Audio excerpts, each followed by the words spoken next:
Hello Pierre, merci beaucoup d'être là aujourd'hui. Bah, hello L'objectif, Mathéo, avec plaisir. l'objectif du coup donc de ce petit point, c'est 5-10 minutes, simplement un petit retour d'expérience sur la collaboration qu'on a pu avoir ensemble. Donc avant de commencer, je te laisse globalement te présenter et savoir qui tu es Pierre aujourd'hui.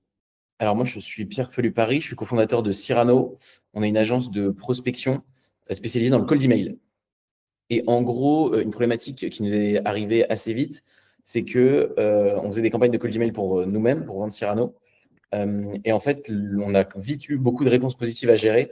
Et en étant pris par l'opérationnel, les ventes, etc., on a vite plus eu le temps d'appeler les réponses positives pour caler nous-mêmes les rendez-vous et effectuer une qualification. Donc en fait, on a eu besoin un peu d'une offre de SDR clé en main. On savait que les gars étaient déjà formés, étaient déjà compétents, étaient capables de comprendre les bases de une qualification, de poser les deux, trois questions qui comptent vraiment pour moi que je ne perde pas de temps en discovery. Et donc, c'est ce qu'on est venu chercher chez M2Web. C'était vraiment ce côté SDR externalisé, parce que je voulais pas non plus recruter dès le début. Je voulais tester, voir comment ça marchait, etc., comprendre un peu mieux. Donc voilà. Très bien. Bon, t'allais très vite, je t'ai demandé de te présenter, t'as direct dit pourquoi on a travaillé ensemble, donc très bien. Parce que ça s'est bien passé, donc je balance. Moi, Voilà, c'est ça, direct, on va droit au but. Non, ok, trop bien. Donc, agence de prospection par mail. Est-ce que c'est des choses que tu avais déjà mis en place justement sur cette partie d'appel téléphonique? Est-ce que c'est des choses auxquelles tu croyais avant qu'on travaille ensemble ou pas du tout? En fait, moi, je sais que le canal qui est quand même le mieux pour faire de l'acquisition, c'est l'appel. Le seul problème de l'appel, c'est qu'il est limité dans le temps et que Mm. donc, en fait, on peut pas targeter un volume immense en faisant de l'appel. Donc, c'est pour ça que nous, on a décidé de lancer, se spécialiser dans le cold email. On s'était dit, bah, en fait, il y a des boîtes qui ont déjà des gens pour appeler. On va leur permettre de target leur marché via du cold email et de target toute une partie que les callers n'ont pas le temps de faire, en fait. Et, en fait, très rapidement, on s'est quand même rendu compte que, mine de rien, quand tu as une réponse à un email, l'envoyer au client, c'est quand même lui rajouter une charge. Et là, dans notre cas à nous, vu que c'était pour nos campagnes, ça nous rajoutait une charge de devoir appeler la réponse positive une fois qu'on la recevait. Donc, j'ai oublié ta question, mec. Non, la question, c'était de comprendre pourquoi, déjà, donc, si tu fais de la prospection, pourquoi tu es passé par du call call et si tu avais déjà mis en place du call call auparavant et si tu savais que c'était pertinent en fait pour toi ou pas du tout. Bah, du coup, je savais qu'il fallait qu'on mette en place Enfin, c'était pas du call call, on n'a jamais mis en place de call call, on a fait que du warm call. Ouais, ouais, Mais du exactement. coup, en fait, c'est qu'il y a 8 questions en une. C'est pour ça que je suis en galère. Ok, bon, bah. Mais Non, mais en la vrai, question, c'est est-ce que tu étais déjà convaincu que ça fonctionnait le warm call pour toi, ton service? ouais, moi, en l'occurrence, je me doutais que ça allait marcher parce qu'en fait, si tu appelles quelqu'un qui a déjà répondu positivement à un email, évidemment que la personne, elle est déjà prête à discuter. Donc, je savais que déjà le warm call allait avoir plus d'impact que le call call.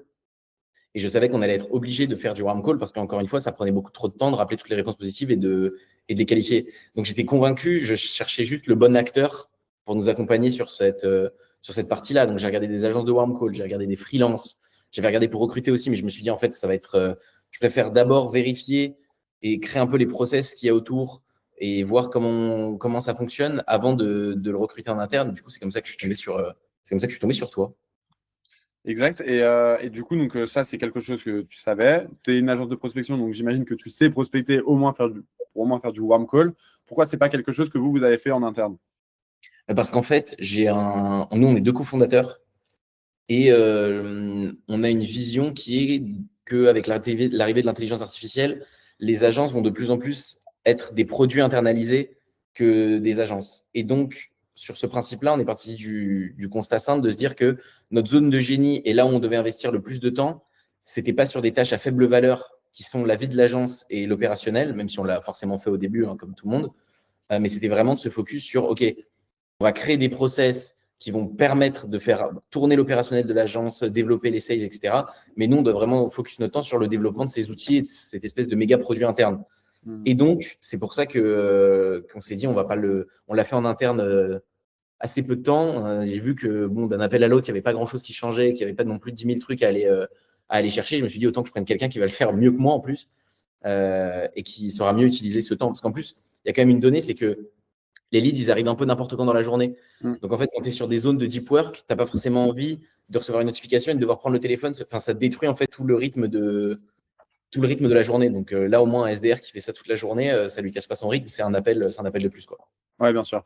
Et donc, ouais, c'est plus ça en fait que tu cherchais, c'est manque de temps et surtout une disponibilité d'avoir quelqu'un qui pouvait être assez réactif sur le rappel justement de ces leads. Et ça, c'est quelque chose que du coup, quel a été ton retour d'expérience par rapport à tout ça et quels étaient aussi les objectifs? Retour d'expérience très bon, très très bon pour le coup. Pur plaisir de voir juste des rendez-vous qui se mettent dans l'agenda tout seul. Ça, je dois reconnaître.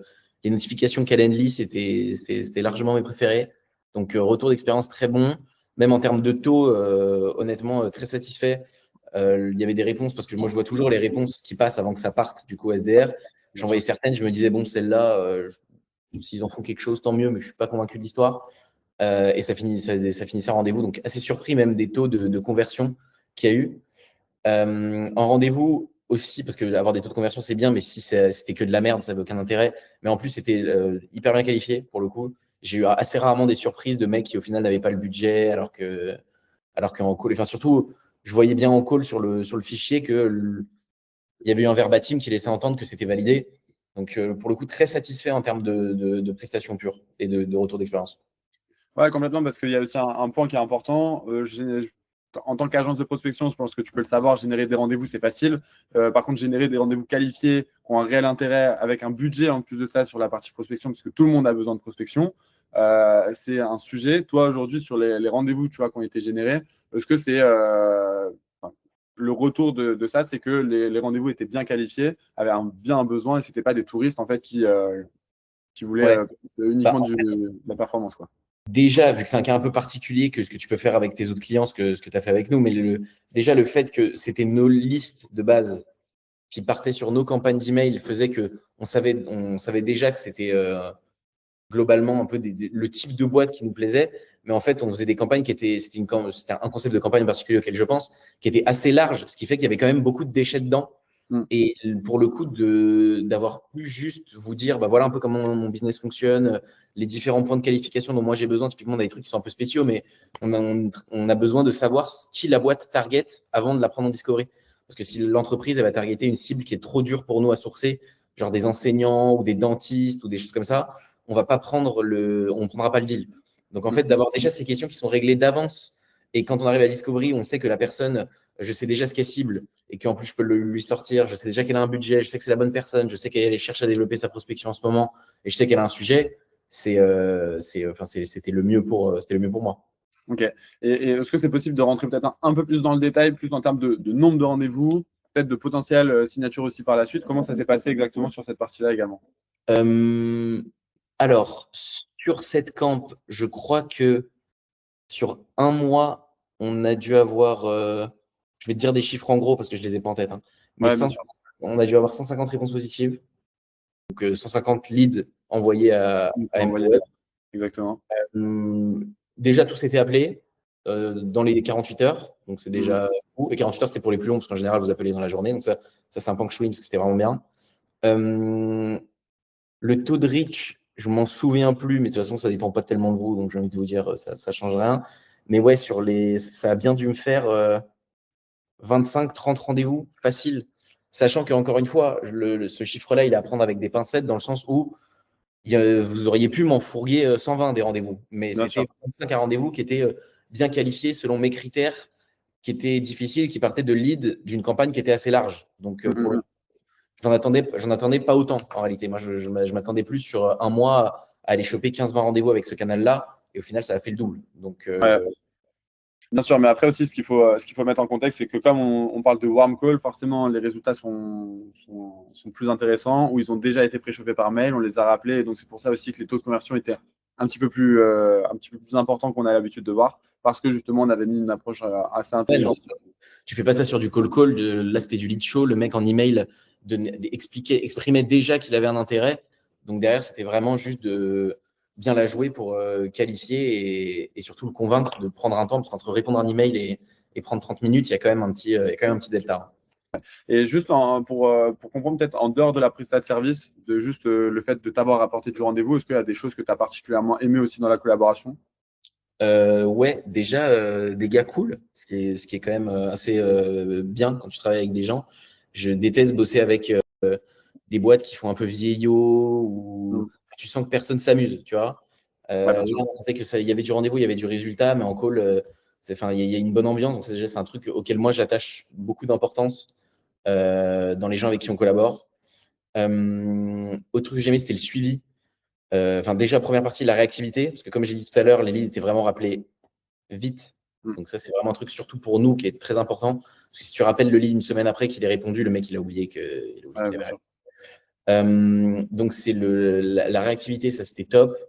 Et derrière, d'avoir du suivi, hein, tu es sur un groupe WhatsApp, tu peux poser tes questions en direct. Tu as directement les feedbacks de bon, bah, voilà qui en a appelé aujourd'hui, voilà ce qu'il en est, etc. Et pareil, on avait un fichier pour voir un peu le détail du call, les commentaires, etc. C'est toujours très bien fait, toujours très clair. Donc, ça m'a vraiment facilité la vie. Et ça n'a pas été une charge, ça a vraiment été genre, ça m'a soulagé, ça m'a pas rechargé comme un recrutement aurait pu le faire en fait. Ouais, bien sûr. Ouais, donc tu as vraiment senti que tu as laissé ta charge mentale et qu'à côté, tu as aussi gardé le contrôle aussi peut-être de ton acquisition et des actions qui ont été réalisées parce que tu voyais exactement ce que tu Je pouvais tout voir parce que j'avais le suivi. Et en même temps, j'avais les rendez-vous qui se calaient tout seul dans l'agenda. Donc, c'était vraiment la bonne. C'était le bon. Comment on dit? C'était le bon équilibre, quoi. Ouais.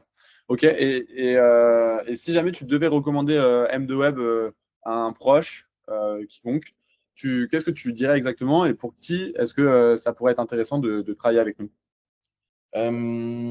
Moi, je crois que vous apporteriez. Enfin, je pense que vous apportez encore plus de valeur quand vous vous occupez du listing, etc. Enfin, que le full package que vous faites pour vos clients, qui n'a pas de sens pour nous parce on a quand même une partie de nos tafs qui sont assez proches. Mais je pense que le fait que vous ayez genre la faculté de avoir une idée pour faire une liste de call et pouvoir enchaîner, faire pas seulement du warm call, mais aussi du call, enfin, de faire tout ça, d'ajouter du LinkedIn, je pense que c'est le. Moi je vous vois vraiment, pour vos clients, c'est un peu différent avec nous, mais je vous ai vu pour moi comme un SDR externalisé, mais pour vos clients, je pense que vous êtes plus, et tu me diras si je comprends mal, mais pour moi, vous êtes vraiment une équipe de vente externalisée. Ouais, Donc bien moi, sûr. je le conseillerais aux personnes enfin, les solo fondeurs, les gens qui ont deux associés, enfin, où ils sont deux petites boîtes, pas d'équipe de vente, qui ont vraiment une passion, qui ont monté un business, ça se passe bien, mais qui veulent vraiment mieux vivre de leur passion sans avoir à se former aux ventes, à se retrouver à faire du call et tout, ça, personne n'a envie de le faire. Donc, c'est vraiment de rajouter cette brique de vente à ces boîtes-là. Je pense que quand tu as déjà une équipe de vente, pour le coup, vous marchez sur les pieds les uns les autres. Donc, moi, Mhm. c'est vraiment je vous recommanderais des boîtes qui n'ont pas d'équipe de vente, qui ont un produit qui tourne déjà bien, qui ont quand même un peu peut-être essayer de prospecter, mais qui connaissent un peu leur marché quand même, parce que sinon, ça vous aiguille dans le mur. Mais ouais, à partir du moment où la boîte a un produit qui tourne bien, connaît son marché et qui est juste un enjeu de scaler l'acquisition client, c'est dans ce cas-là où pour moi vous avez le plus de valeur. Plus de pertinence. C'est globalement notre positionnement, donc tu as bien résumé les choses. Bah, Euh, c'est bien et, fait. euh, et si peut-être dernière question, qu'est-ce qu'on peut te souhaiter pour toi et pour Cyrano, du coup, pour la suite? Euh, une villa aux Bahamas, je pense, ça peut être bien. Villa Bahamas, ça Ouais, ça paraît peut pas être bien. mal. Souhaite-moi une villa aux Bahamas et je serai un homme heureux. Et bah, c'est tout ce que je te souhaite, Pierre. En tout cas, merci beaucoup pour ton temps. Avec plaisir. À très Avec bientôt. plaisir. Et puis on se reparle vite. Bye. Allez, bye. Ciao, ciao. Bye.